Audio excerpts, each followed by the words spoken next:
Hello, so today I am showing you guys how I made a handcuffs bag using these materials that I'm showing you right now. So those handcuffs that I have, I actually bought from the dollar store and the children's section.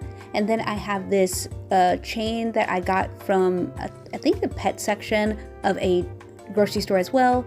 Then I'm also going to be detailing the purse with these spikes that I used for a spike choker that I made a long time ago, and of course money for my purse because you can't use a purse without money. At this point I am measuring out the length of the straps that I want to make.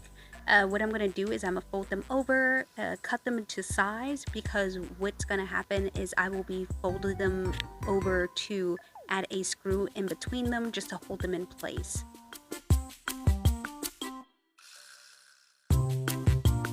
Then I measured the other side to do the same thing, where I measured it out and I cut it to size. Now I'm getting my O-rings prepared. I'm also bringing out my spikes, so those can be prepared as well. And also I'm going to use my awl, that is that sharp spiky thing, to poke a hole into these straps essentially, just so I can fit the spikes through them.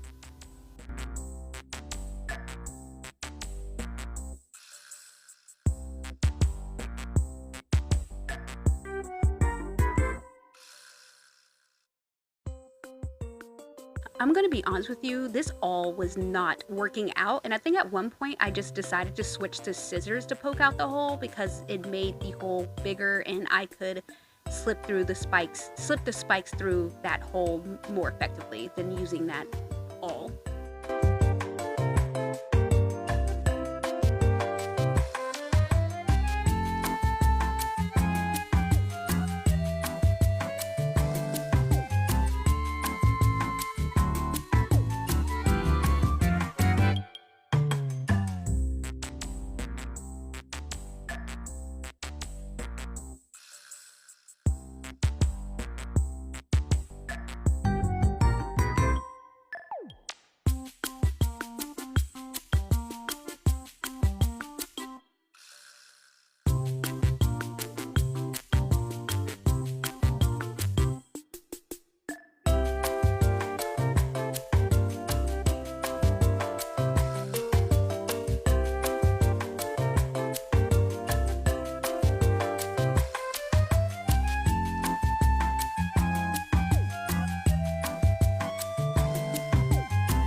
Now for the hard part is this chain. So my idea was to attach this chain to the O-rings, but I had no idea how I was going to do that. Honestly, at the time I made this, I first attached my handcuffs to the chain, and then I tried to attach the chain to the bag.